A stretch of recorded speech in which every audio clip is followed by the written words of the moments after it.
being an activist, but what do you say to your critics?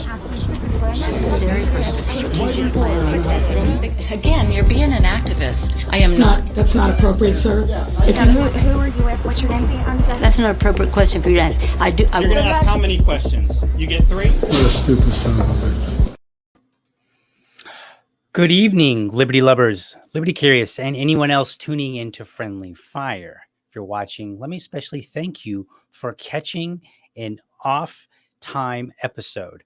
Normally, I run the episodes at 7:30 in the morning for those of you that are willing to get up. However, I made a mistake, and I communicated the wrong time, PM instead of AM. So here we are.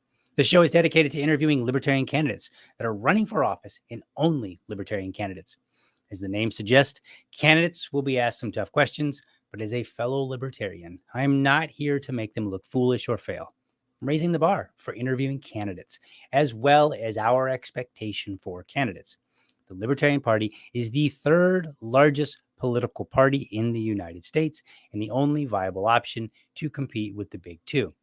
In this episode, I bring on Kyle Garrison, who is running as the Libertarian candidate for Alabama State Senate's 6th District. So let's go ahead and bring Kyle in. Kyle, good evening. How are you? Good evening. How's everybody? Thank you for having me. Doing very, very well, and we got this worked out. No harm, no foul whatsoever. In fact, the miscommunication added to an interesting additional show. So if anybody hasn't seen it, I did a show. I still did my normal show this morning, and instead, I had come across information that I was not aware of, and that's how many people were actually registered and on the ballot in Alabama. Total of 64. So I recommend you go to youtube.libertydad.com, check out that episode. I name every single one of them.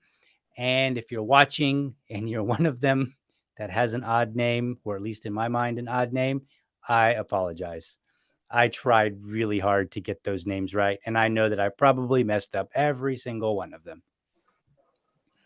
So, all right, Kyle. So let's get into it. I want to start off with this. So let me pull up this picture here because I thought this was very interesting. Where are we here? Bam. This picture right here. I like it. I saw this on your website, or I can't remember where I saw it, but I was like, man, that just looks badass. It really does. I mean, I don't know. I am prior military, but I was in light infantry, so nothing cool like that. But I would, and let me tell you, the cigar, nice touch. But what I'd like to know is just kind of give me a little bit of background, if you will, of this picture. Yeah, no problem. So in previous years, I'm a government contractor now, but at the time this picture was taken, I was a Department of Navy civilian. I was the explosive safety officer for a munitions testing range that the military operates out in New Mexico. And so this was just a fun day at the range. We're getting set up for testing, and the gun crew actually let me drive it's a Paladin. I actually got to drive the vehicle a whopping like 5 feet, just enough to get the spoons and shovels out of the ground. But I definitely stopped and take a bunch of pictures. Nice. Well, that is definitely an awesome picture. I really like it. I thought it was fun. I figured we'd just kind of start off real nice and light. So let's move in. We'll talk about your candidacy. So you're running for Senate District 6. So tell me a little bit about your run, like what motivated you. Some of the the easy stuff. We'll kind of just cover the basics. Yeah, no problem. Well, so the run was easy. The Libertarian Party of Alabama worked really hard for roughly 2+ years. Well, they've been working for 20 years, but recently put a strong push to actually get ballot access this time around. And I mean, they spent upwards of $250,000, got roughly 80,000 signatures throughout the state to finally push forward through the Secretary of the State to get access to the ballot. Alabama has as I believe, the strongest ballot access laws in the nation to withhold third-party access. Roughly 20 years ago, there was one libertarian candidate running who he didn't come close to winning, but he took enough votes away from the Republicans that they lost an election. They got angry, made some laws, and made it so libertarians or third-party candidates would have a difficult time in the future. But yeah, so they worked real hard. They got on the ballot, and as soon as they got on the ballot, they're like, "We need bodies. We need who's willing to run for office. We want people." So they put an all hands call out to us, and I for the longest time I've always been frustrated with the politicians that we do have because none of them represent the people. They're been in D.C. for 20 years. They've been in Montgomery for 15, 20 years when they're supposed to be out in in the rural areas of where their district is. I mean, I'm 36 years old. Me and my wife both work. We have a 2-year-old son. My truck is 6 years old, 100,000 miles, and a check engine light I can't afford to fix. I mean, you can't get more average than me. And this is what our representation should be like. It should be average Americans who want to do something about it. And I got the opportunity. They called me up. They said, we would like you to run. Are you interested? And I was like, yeah, well, let's do this. Better late than never. So awesome. I got on board, worked with them, and we decided that the seat at the state Senate level would be a good fit for me. So here I am. Awesome. You answered the call. Good. Yeah. I love it. All right. So when I was doing some research, I don't even know. I didn't even realize this thing existed. On Ballotpedia, when I just kind of was browsing around trying to see what I could find and what kind of questions I could ask you, I saw that you filled out the 2022 Candidate Connection Survey. So commendable for that, because I was just doing a simple search and I landed on Ballotpedia, and then I found that survey and I thought, well, you know what? Other people might as well. So I assume that other people are going to be like me. They're just going to do a Google search and see what they find. So in your I first sure hope answer, so. yep, absolutely. So in your first answer, this is what you said, that you joined the race to, and I'm quoting you here, join the race to fight the divisive environment and hyperpolarization created by the two-party system. So I want you to tell us how you plan on fighting that, and what does that mean for the is it Alabamans? Is that the right word? You make me say it out loud. Alabamians. Okay, Alabamians. Okay, Yeah, so it's a what does that mean for the Alabamians in 6th District? So that quote was generally out when I thought that up. It was more based on what we see on national news and what you see in your DC politics, where there isn't. I'm sorry, there isn't a politician in DC right now that acts like they have common sense or that acts like they can just sit down and have a decent conversation with a normal human being. It's either you're a terrorist or you're a fascist. There's nothing in between anymore. And Right. luckily here in Alabama, I remember when my wife and I first moved here to Alabama, we went to go get a driver's license. The DMV guy helping us out, when we at the time, that's when I registered to vote. He asked, "What am I filling in? Democrat, Republican, whatever?" And he was like, "This is Alabama. Even the Democrats are relatively conservative here." So that always kind of stuck with me. And I noticed, speaking with everybody, is Democrat, Republican, Libertarian, Green Party, whatever you are, we all here in Alabama, at least for the most part, we are common sense enough people to we can have a conversation with each other, and even though we might disagree, for the most part, we can at least come to an agreement, come to an understanding between each other, and we're just not seeing that in today's politics. And so that's what I plan to bring. Just recently, I've been reaching out because in my race there is no Democrat candidate. It's just me and a Republican incumbent. So I've been reaching out to the Democrat Party, the county affiliates, telling them, "Look, I'm running for office. I am a choice that's going to be on the ballot for you. We're not going to agree on everything, but I honestly believe that my decisions, my choices are going to match up with yours better than the current incumbent. So let's come together. Please give me the opportunity to speak with y'all, and let's see what we can do." And for the most part, several of the counties have done that, and they've been really great with me. Awesome. I noticed that when I was doing some research, and it looks like to me that in 2014, you had a Republican and a Democrat on the ballot. You had Larry Stutz, who is the now incumbent, and then you had Roger Bedford. And it was really, really close within, I think, like 67 votes or something like that. It was insanely close.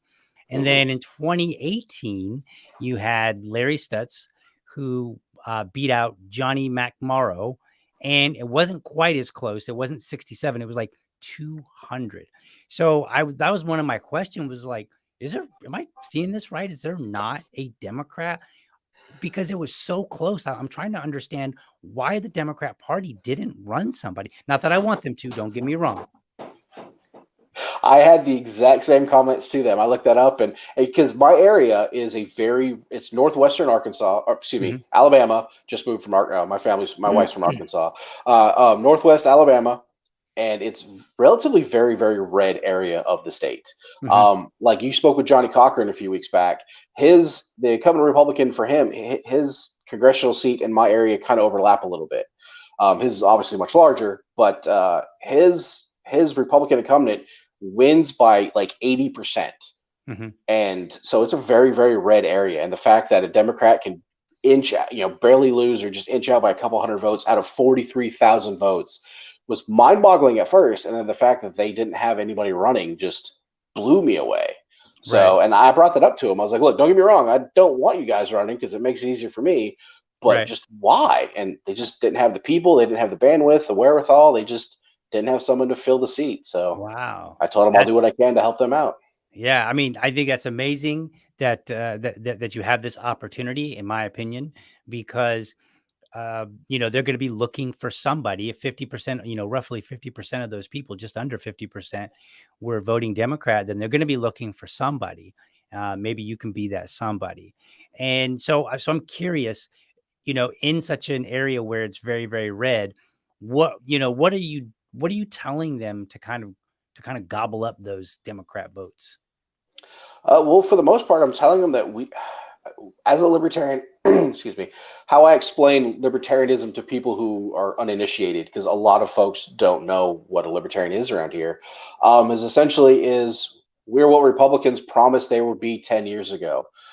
We are fiscally conservative, socially liberal to an extent. We want the government out of our business, out of our lives. As long as whatever you're doing in your life has no negative effect on your neighbors, do it. It shouldn't be a problem. And so they enjoy hearing that. They enjoy hearing that the Republican incumbents and the Republican majority of Alabama is not going to put down their conservative Christian values down their throats. They're looking for someone who can help them, set that aside and look at it as, everybody has liberties, everybody has freedoms. We need to protect those. Right. So that's kind of what I've been pushing forward with them. And on the Republican side, the ones who do listen to me, that's a interesting topic in and of itself. The Republicans here in Alabama is essentially that, when was the last time a Republican here in Alabama lowered taxes? And that's exactly what I'm pushing for, especially the income tax or the grocery tax. I want to do what I can to remove those. And so that's what I've been pushing with them. And I've yet to been yelled at or cussed off somebody's porch yet. So I'm doing something right. All right. Well, that's great. And speaking of taxes, let me go to my next question here, which was actually one of the, it was in a response to one of those other questions from that survey from Ballotpedia.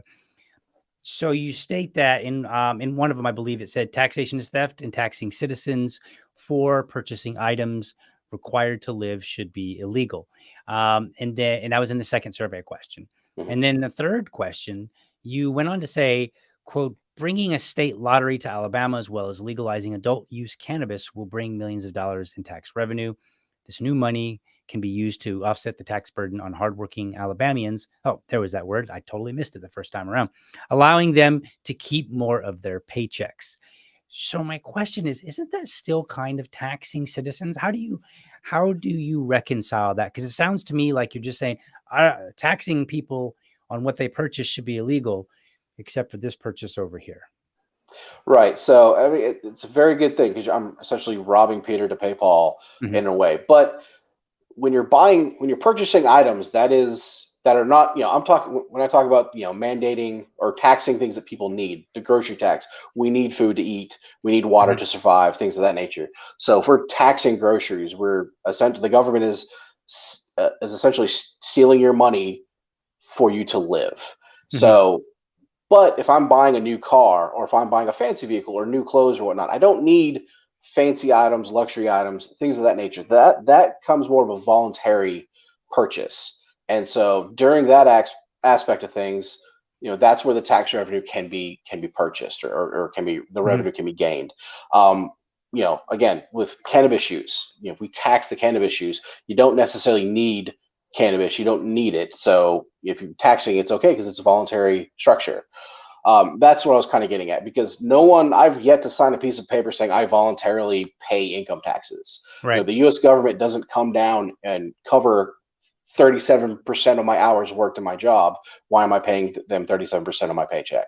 Right. So that's kind of my mentality on things. It's tax it. The state needs money to run, and we need the government. Unfortunately, it is. It's much larger than it should be. I'd like to make it smaller, but in the reality of things, the government is needed. So what can we do to limit it, and what can we do to bring the revenue that required to run without putting a burden, an unnecessary burden on the people of Alabama? Okay. So so two questions following that first one, and they're kind of similar, but different directions. So the first one, how are the constituents, the people that you're looking to get the vote from?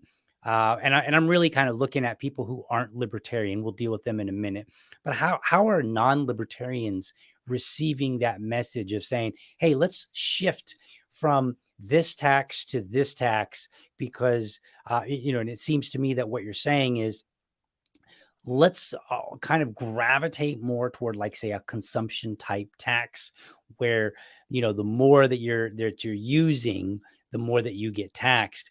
And of course, taking it away in a sense from necessary everyday items, like say maybe fuel or groceries and, things along that nature. So how's that being received? I'm getting mixed. Yeah, it's mixed emotions on both sides. Mhm. Conservatives, I say, hey, I want to do what I can to lower your income tax, and they're all for it. And then Right. it's like, about, well, to do that, we need to bring in. I'd like to bring in a state lottery where you voluntarily buy a ticket. Nobody's forcing you to buy a lottery ticket, so you're not being forced to gamble. And I want to bring in legalize cannabis use. Mhm. And when I bring that up, that's where some of the deeper conservatives have issues, moral issues with that. But Right. then on the flip side, the Democrats, they, and I understand where they're coming from, but they want the taxation for the common good, Mhm. which I'm also agreeing with that. But the fact is, there's too much taxation and not enough common good. And so there's always a disagreement, or we can't come to an agreement in that aspect of things. Because they're Gotcha. all for the taxation, which hurts my mind when I talk about it sometimes. But All right. And now for the difficult crowd. How are libertarians receiving this? Because I can only imagine that a lot of libertarians are going, whoa, whoa, whoa. You're saying a lot of things that sound very favorable to taxes, and we march around with taxation as theft. So how are they receiving it? well, again, you're right. The extreme libertarians are, I'm wrong. But at the same time, I think, again, you have to be very, very realistic. Mhm. And so we cannot be an anarchist society, because we need government, we need laws, we need limitations. As much as I hate to say that out loud, it is true. We need that, because there are people who will not do good. Mhm. There are people who have evil in their hearts. So I'm not saying we need to legalize morality. We need to put protections. We need to put limitations. Mhm. So until we can come up with a society that is 100% a government can be run without taxes, that means they have to produce something to give to the people. And so Mhm. there's a lot of theories there and whatnot, and maybe one day we can get there. But for 2022, for me to get on the ballot for the next 4 years, I unfortunately don't see that is something that will happen in the next 4 years. So this is what I can come up with in the near future to put in place now. Gotcha. Okay. So this isn't an issue of saying I like some level of government. It's just saying, practically speaking, where we are now, this is what we got to work with. Absolutely. Like I'm not saying I like the government. I'm not a fan of the government. I Right. used to work for them. I served in the military. I understand the pros and cons of every aspect of it. Mhm. That being said, we cannot shut down the government tomorrow, absolve every government official and representative, and just be like, okay, bye. It just Right. won't work. Can we get there in 100 years? Sure, if we're good with it. But are we getting there in the next 4? We're not. So Right. I want to do what we can to make the transition to less government as smoothly as possible. Gotcha. Okay. That makes sense. And I don't, it's a challenge. It really is, because in some ways it almost makes you kind of accept something in one hand that you've just condemned in another. But I think you're right. I think we do have to look and say, where are we right now in 2022? Right now, in many cases, we're just fighting to get heard, just to get heard. And then, as you mentioned earlier, when you talk to conservatives with this more, maybe it's not a conservative idea, but it's an idea that might be more appealing because it's not full on libertarian ideas. Even that kind of makes some of them bristle, right? Mhm. Because they have to come to terms with the legalization of cannabis, or more, right? Mhm. And so I totally understand where you're coming from, and I think it does make sense. Is it something that libertarians might necessarily want to hear? Hmm, probably not, and depending on who you're talking to. But you're looking to get votes, man, and you're looking to get in there and make some real, tangible change. So Absolutely. I understand where you're coming from, even though I probably would like a lot less taxes. Oh, Not absolutely. even. Yeah, I'm all for it. Ah. I hate the taxes. So, okay. So here's what we've got. I know you sent me some stuff on on a bill review. I usually like to do a bill review, and I just could not squeeze the time in today. I had a heck of a time. I had a lot of work going on, just a lot of things happening, but we're still going to talk about it. I'm just not nearly as prepared. So I hope you are more prepared than I am. Me too. So let me go ahead and pull up at least, something that we can kind of bounce off of and start going with. So let's see where we are here. This one I actually didn't have queued up, so I apologize. But let's see. We're going to talk about, here it is. Let's see. Give me just a second and I'll pull this right up. I forgot actually to have this queued up and ready. And give me just a second here. But you want to talk about the referendum on the ballot to ratify your state constitution. And let's see here. No drastic changes to the world's longest constitution. Just reorganize and remove racist language. Okay, there we go. That's what it is. So I didn't catch this one initially. The world's longest constitution? Yes. So the Alabama state constitution has over 380,000 words. Wow. It has over 900 amendments. 900 amendments? Wow. Yeah, I think it's like 970 amendments. They have not ratified it since 1901, so they just keep adding amendments to it. Wow. Yeah. So I guess India has like the largest constitution in their language, but if you translate it to English, it greatly reduces it down to like 180,000 words. So yeah, and the Alabama state constitution is 50 times larger than the U.S. Constitution. Wow. Yeah.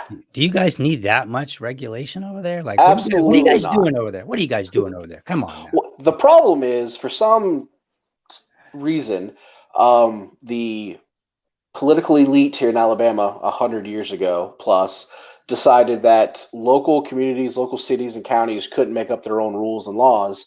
It had to be a state issue. So most of these amendments are counties, putting it, Madison County wants a noise ordinance. Well, then the people of Alabama have to vote on that. And then so somebody way down south in the Gulf gets to say yay or nay to a northern county's Northern County installing a county law, county rule. So a vast majority of those amendments is that. And then the other ones are repealing older laws that have become unconstitutional, because it's even the history of our state constitution. When the president of the committee, when they created this in 1901, pretty much stated that the creation of this is to forward the white superiority of Alabama. So there's a lot of rule, and that's where they're coming across, where they're wanting to get rid of, they said racist terms, specifically Section 102. The legislator shall never pass any law to authorize or legalize any marriage between a white person and a Negro or descendant of a Negro. So that was a constitutional amendment in the state of Alabama for many, many years. And it's technically still in there. It's obviously been nullified from the Supreme Court rulings and whatnot, but it is still written in our Constitution today. And so it's things like that they're wanting to get rid of and reorganize the other amendments that pertain to the county. And so on the surface, obviously, the first thing when I read about this, the first thing I said was, obviously, I'm signing this or approving this. This is, yes, let's get rid of these racial terms. The fear I have, and this is where I just don't know, my knowledge base of, 380,000 words of the state constitution. I'm just not, I don't know them all yet. But I'm concerned that we may run into a fact where we take out some of these racial terms and we'll lose the hindsight at the fact that the law itself, the intent of the law, is racist. And I saw that when I was living in Arkansas. I saw that a lot with some of their laws. Like currently on the book, it was, to open carry a firearm in Arkansas, you had to be on a journey, which means at the time it meant, if you leave your residence and travel to a different county, you're on a journey. Now you can carry a gun. Well, when the law was written, in the early 1900s, late 1800s, Black people were not allowed to own property. And to be on a journey, you had to leave the property you owned. Oh, So okay. if you couldn't own property, you could never be on a journey, which means you can never carry a gun. So black people are not allowed to carry guns in Arkansas. But it never said black. It never said that. It's just the way they wrote it. There was Right. obvious racial intent, and so that's what I'm concerned of here. Is that if we just go take out the terminology, we potentially lose racial intent in these laws. And I'd much rather take the opportunity to do a full ratification, to look at the intent of the laws, to verify that the intention is honorable, and whether or not they should stay. Mhm. But apparently a group has been trying to do this now for decades, and they just can't make it happen. There's too many people who either don't understand what they're trying to do, Right. or too afraid that they'll completely change the Constitution to something that is unrecognizable. So this is their first baby step in an attempt to help push Alabama into the future with our laws. Gotcha. But you're saying a lot of these laws aren't really being enforced these days anyway, right? Correct. Yeah. Well, specifically, the law I just read. Obviously, it's Supreme Court has ruled that that's Mhm. unconstitutional. So that law has been either nullified or future on. That was Section 102, Section 840. They created a new amendment that disavowed the First Amendment. So there's a Right. lot of that, but all that doublespeak is still there, and they want to get rid of the laws that don't pertain anymore, and they want to reorganize everything. Which, yeah, absolutely. Let's organize everything. Let's make it look smooth. Let's make it look good. Let's get rid of the stuff that doesn't pertain. Mhm. And obviously, I don't want racial terminology in my Constitution. But at the Right. same time, like I said, that's what I'm afraid of is losing the intent, and then we'll have laws on the books that were based off racism, and we're still incorporating them in today's society for all people. So Gotcha. that's what I'm looking for. Gotcha. Okay. I think that makes sense. So, I want to go back for a second. You had mentioned that like one county may petition for the state to pass something in the Constitution. And we like to joke here in Florida that, Floridians love to amend their Constitution. It seems like we always want to add stuff to the Constitution. And I'm like, I don't know that really should be in the Constitution. Maybe if it must be anywhere, maybe just, a legislative law. Simple as that, right? I usually oppose them, but if we're going to talk about where it should be properly, the Constitution is generally not it, in my opinion. Oh, So absolutely. when County A petitions to have something passed, is it passed only for County A, or does County B, C, and D all have to adhere to it as well? Nope. Yeah. So it's just for that county, but it is recognized in the state constitution. So it's almost as if, and it is, it's not almost, it is the fact that counties and local municipalities do not have the authority to make their own guidelines, rules, and regulations for their area. So you don't have much for home rule. No. Wow. Okay. Yeah. Is that something people want? That's what they wanted many moons ago, and a lot of it has to do with when they originally ratified this in the early 1900s, and when African Americans got the right to vote here in Alabama, all of their voting rights were essentially during the Black Belt, in the Black Belt area, which is kind of the southern portion of the state. All of their votes were either stolen from them, or they were uh, tricked or fraudulent votes, to take away their power, is essentially, because I believe before this happened, I don't have the numbers in front of me, but it was like 50,000 plus African Americans had the right to vote in Alabama, and then 3 years later, with the new ratification of the Constitution, only 2,000 of them were now legally allowed to vote. Okay. So it was almost there. People were understandably questioning the fact that a certain group of minorities were actively participating in the revocation of their rights, which made no sense. And they were 100% correct on that assessment, because their votes were stolen. Gotcha. And so we're today dealing with the same kind of situation. So, whatever county that you're living in, are there any laws that apply specifically to your county that you would like to repeal or modify in some way, amend? Absolutely, we are a dry county. Huh. Wow. Yes, the city itself, the Are you at town. least on the edge? So here's the problem. What's its problem? Yeah, so I live in Limestone County. the heart of the county is Athens City. Athens City is not a dry city. They're allowed to sell alcohol. The county restaurants and stuff cannot have alcohol. And I live right on my neighbors in front of me and beside me are city, and I start the county line. Okay. So I'm right in the heart of the county. But luckily, the city itself has ABC stores, and that's another thing I want to get rid of is the ABC. The whole the beverage commission, the state government controlling the purchasing and selling of alcohol in the state is that's wrong.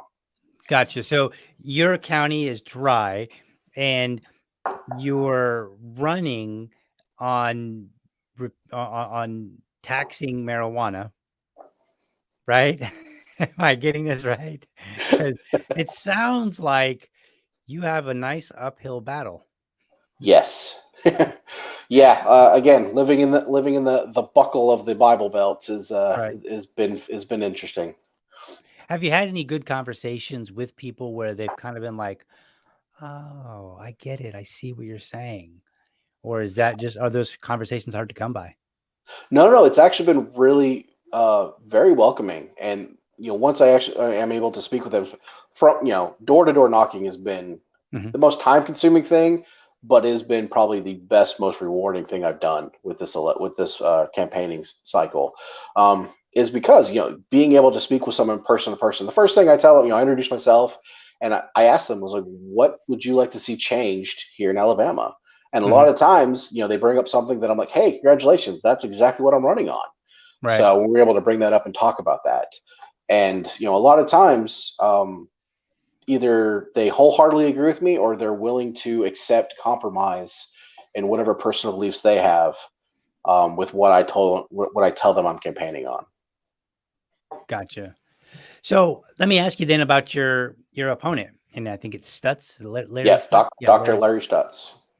So he's the incumbent, and if I got it correct, he won in 2014. He also won again in 2018, and he's running again. He's not running against a Democrat, and I think that makes in my opinion, the Libertarian candidate trying to get the Democratic votes or the equivalent number of votes. I think I would say it makes it harder because we tend to be a little bit more unknown. And when we talk to people, they're like, they have mixed feelings or whatever for any number of reasons. Oh, you're a third party. I don't want to waste my vote, blah, blah, blah, all these kind of things. So what is it that you're telling supporters of him? Like, how are you saying, like, look, he's been here since 2014. Is it just what has he done to make it better? I mean, or are there strong arguments that you feel that you have why people should say, you know what, he's been here too long and he's not even doing, a good job, or, whatever, or Kyle's just a better candidate? Like, what kind of arguments do you have in favor of you over the incumbent, given his time? So great question. This is some of my favorite discussions to have talking about me. No, so one thing is when I'm speaking with a conservative is the fact that I'm sorry, my neighbor's dogs are barking like crazy all of a sudden. When you look at his record in Montgomery in the Senate, is a vast majority of the bills that he's either introduced or sponsored have been, giving attaboys to other senators or happy birthday to such and such or good on you for retiring. I mean, that's the vast majority of his bills. Very little actual true work is he putting out there. And the locals in the area, a lot of them, even the Republicans, don't really like him on a personal level due to one of his very first bills that he introduced when he became a senator was a bill to essentially revoke protections on pregnant women.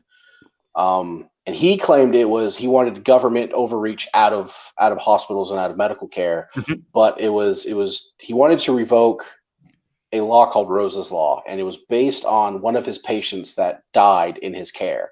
He didn't do anything wrong to kill her per se, nothing like that. It was nothing like that. It was just the fact that it was a troublesome pregnancy, and she died a couple days later at home. And her husband, petitioned the state, created Rose's Law that gave protections, mandated essentially that women who give birth, have extra days in the hospital, and they have a certain test that that insurances will pay for.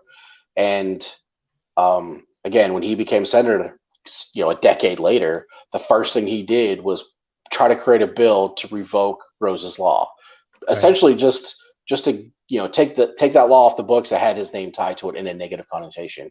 And he essentially tricked the other Republicans in house to co-sponsor it. So when all that came to light, they kind of shunned him for a little bit. And that kind of still hangs over his head. I think that has a lot to do with why he barely wins. But yeah, so when I'm speaking to him, that's first thing I say is, look, he hasn't really done much for you. I have all these plans that I'd like to see done, and I'm going to push forward and fight for lower taxes and your income and for freedoms and liberties for the state of Alabama. And again, like you talk about third party, you're just a wasted vote. Well, I might be a third party candidate, but there's not 3 parties running. There's only 2. So if you vote for me and I lose, you're going to get Larry Stutz, who was essentially appointed anyways.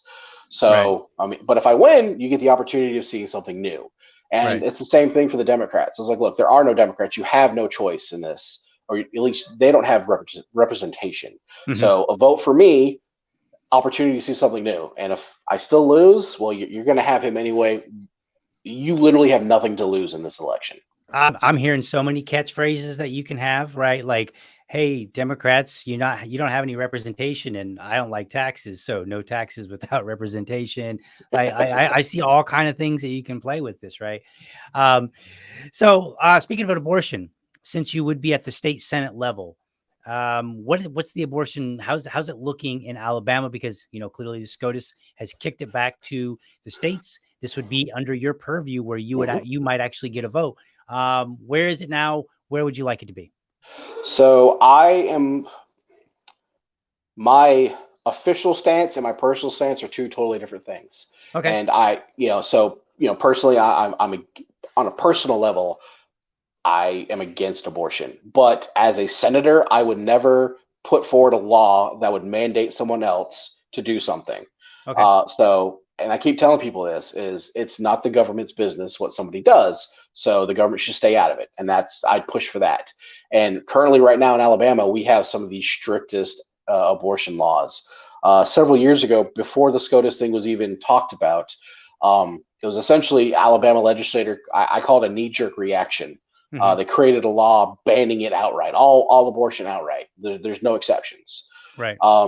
And so, but again, it was a law put in place as a rah thing because at the time Roe versus Wade was law in the land, so it was obviously legal to have abortions.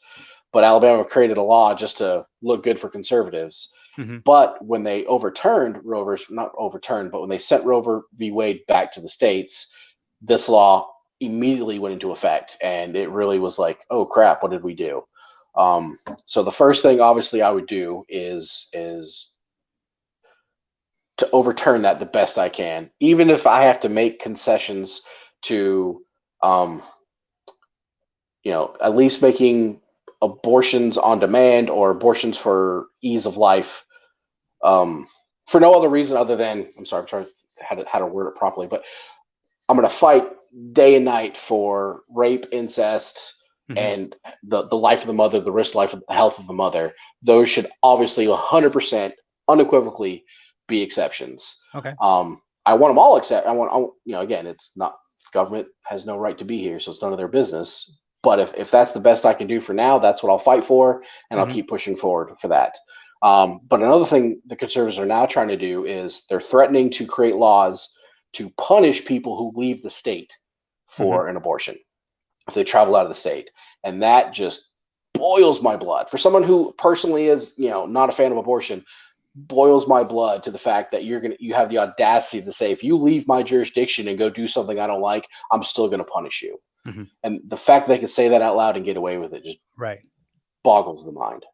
It's wild. So your position is actually entirely hands off. So it would be, in a sense, your political position would be considered pro-choice, whereas your personal position is pro-life.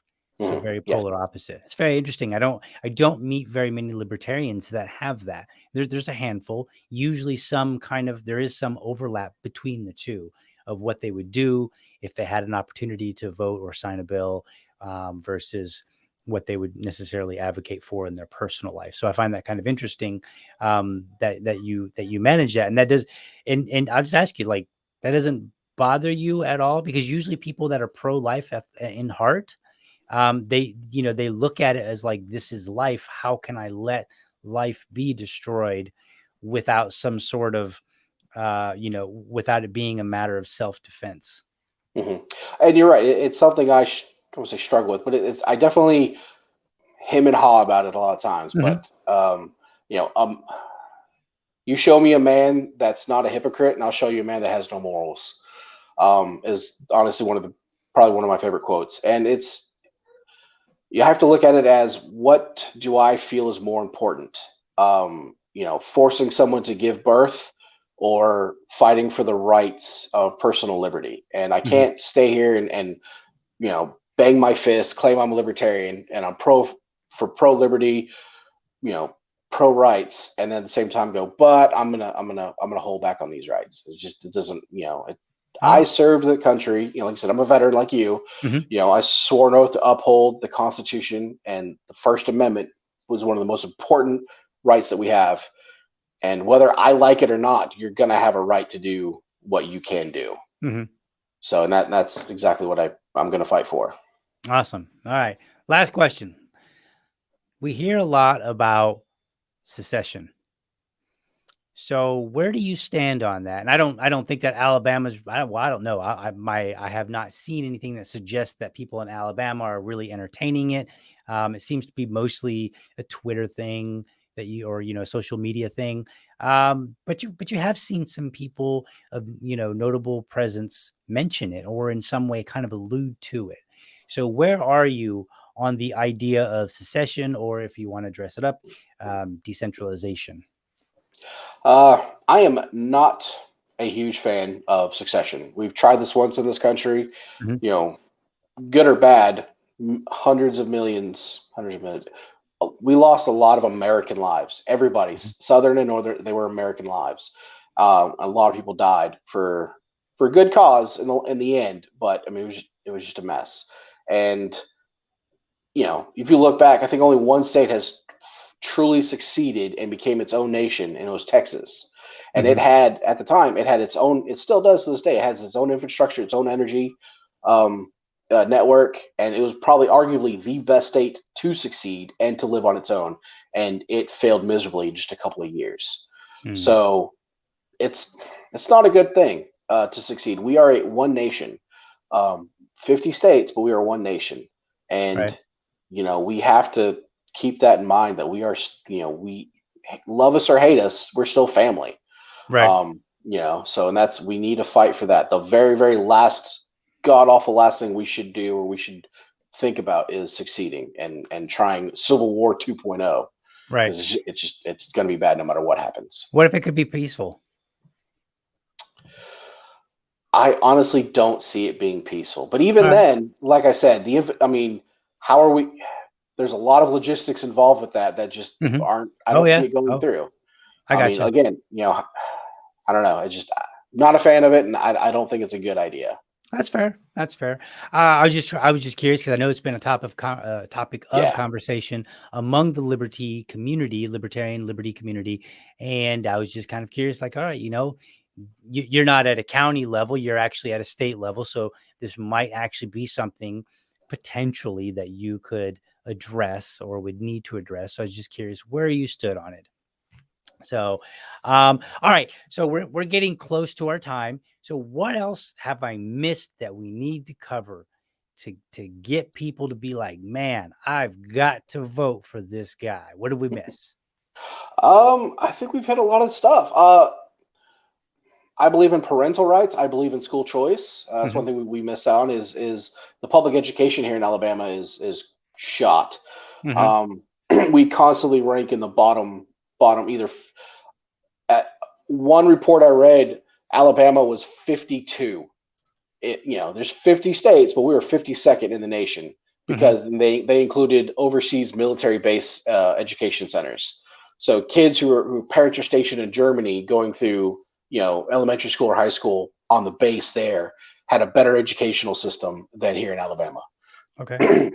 And but at the same time, Alabama is probably one of the best states to live in for homeschooling. We have some of the best the most freest homeschool rules and laws here in the nation. My neighbors right next to me, they have 3 young boys and they homeschool and they love it. They absolutely love it. So one of the things I'd like to push for is essentially like a voucher program for public education for kids. On average, we spend about $9,000 per head for student in public school here in Alabama. So essentially, figure out the proper number, but essentially be giving parents beginning of the year like, hey, here's $7,000 check for each one of your students, each one of your kids. You get to pick the school. You get to pick where they go. And when they show up to school, hand them the voucher, boom, they're in school. You can use that for private education. You can use it for homeschooling systems because they have we do co-ops here where groups of homeschool students get together and they either have like a private tutor or a teacher who teaches lessons for them. They get together and they do things on the regular. So it not only does it help them find new ways of learning and new techniques, but it takes care of the whole, from when we were kids, homeschool kids were always awkward because they had no interaction with the public.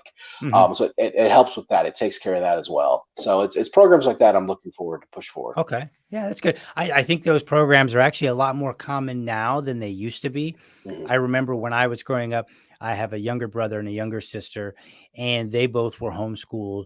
And initially it was just my mom doing it. And then she found that in the area, there actually was this active community of homeschoolers, and they would all gather together, and not for necessarily every course, but there would be certain things that the homeschoolers would get together and do. So like maybe you would take them all and somebody would teach, a group of kids music, and somebody else would, maybe teach them art or something like that. And then maybe some more standard curriculum, like reading and writing and math and stuff might be more done at the house with just that support system in place for when, maybe you had trouble or you weren't sure what, how to tackle something or whatnot. I wasn't involved in it. I was a little bit too old. Unfortunately, I was like 11th grade or something like that. So I was a lost cause. So my mom was like, all right, well, you're on your own. No, she didn't say that. But so I actually very much agree with them because my younger brother and sister, they grew up, they went to college, and, they're very productive members of society. And, all the things that people say are necessary that, for a child to gain from a public school, they got it without necessarily going to public school, or at least the latter half of their school time. Yeah. And that's one of the arguments that I've always kind of chuckled at is, oh, they're not getting socialization skills like they would in public school. Like, have you been to a public school lately? I mean, right. I mean, people are having sex, sex in the bathroom stalls. They're doing drugs right there in the hallway. Right. Teachers and students are getting together. There's fights every other day. There's shootings. Right. I mean, that's not the kind of socialization I want my son to have. No, I totally agree. When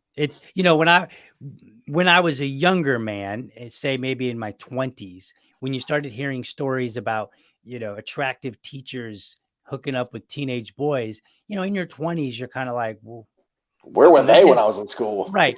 I'm older now, so I'm a little bit more wise. And I'm like, look, you're a predator just as much as a man with a teenage girl would be. So I look at it very similarly. But one of the things that it just feels to me that it's happening more and more frequently. Oh, yeah. And I'm just like, what gives? Exactly. It truly is. It's like, what is it?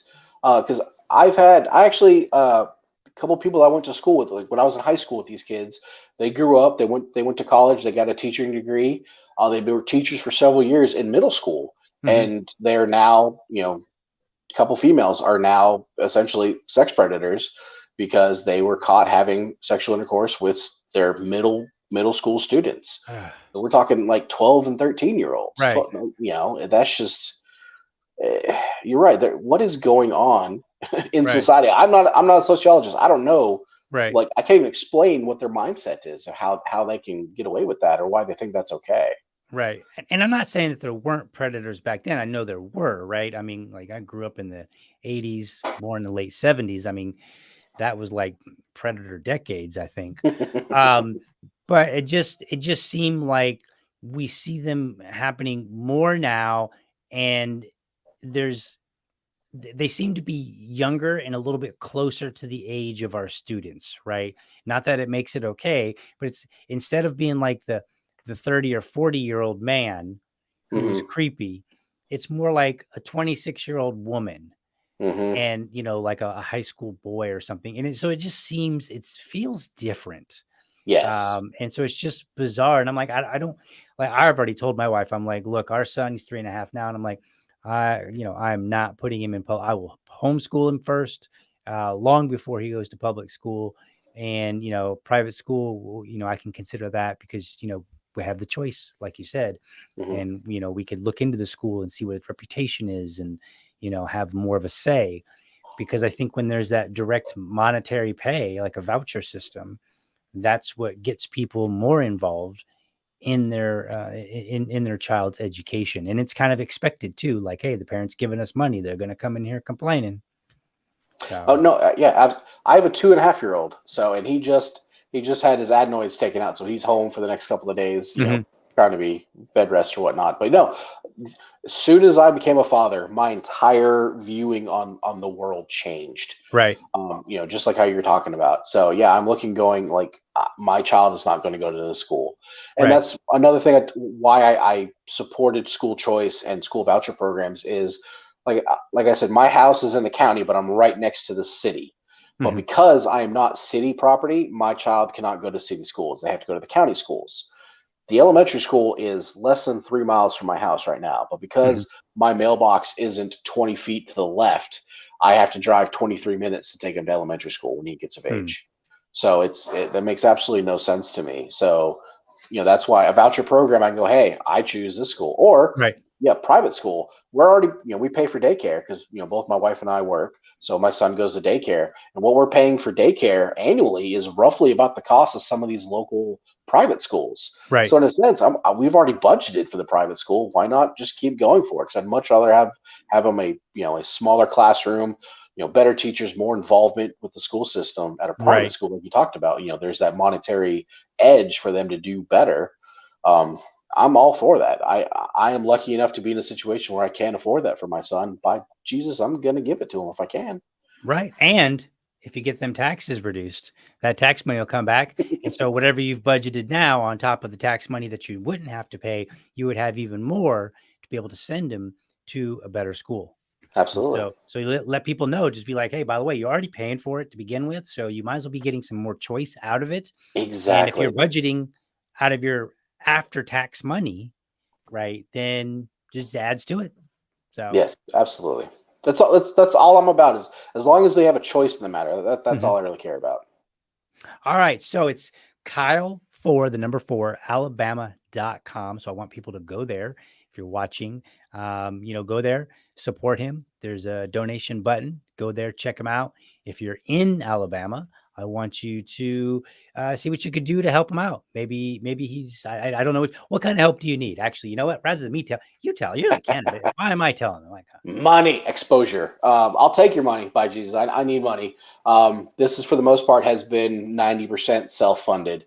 mhm, Just don't tell my wife. But no, yeah, exposure. Give me the opportunity to help me out. If you want to help door knock for me, I have pamphlets, I have rat cards. I'll pass out to you. Um, you know, Share my stuff. I'm very active on Twitter and Facebook. That's how mhm, we met originally. right, Share my posts, interact with me, ask me questions. Let me make me think. Let me answer my questions.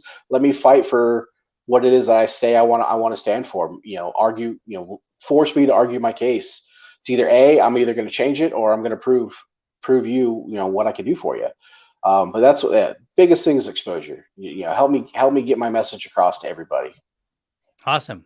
Well, I'll be looking forward to watching this race because I do want to see how things end up being that you are basically taking the a great big opportunity to gobble up some votes. And if you could get 50% or even close to 50%, I think that would just be smashing. That would be just Yeah. so awesome. Of course, I want you to get more than that, at least, 51%, and take that win and get up there and do some great things.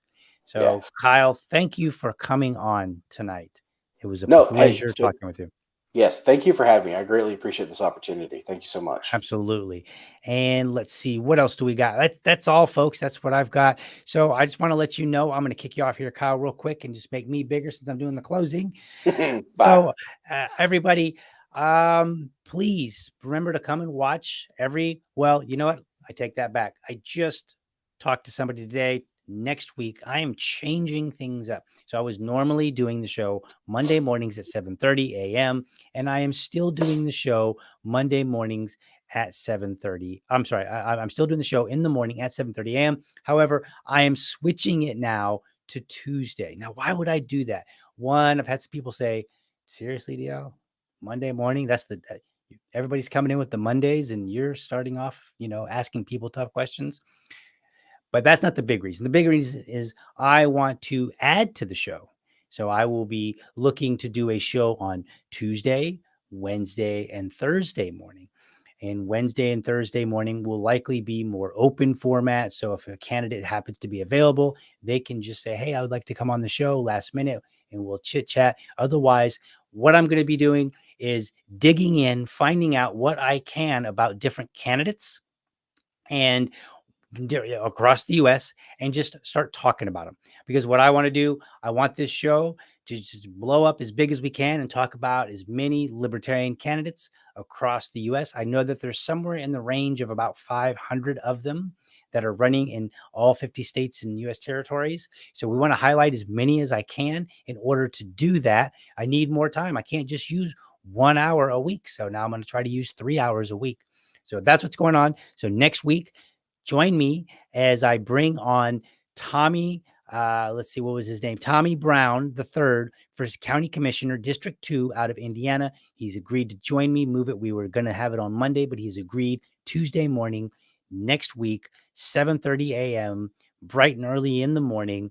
I'll get you past your Monday. We're good. But otherwise, that's all for this week. I want you to find other episodes at libertydad.com, archived video episodes at youtube.libertydad.com. And you can also connect with me at Liberty Dad on Facebook, Liberty Dad Pod on Twitter, or email me at libertydadpodcast@gmail.com.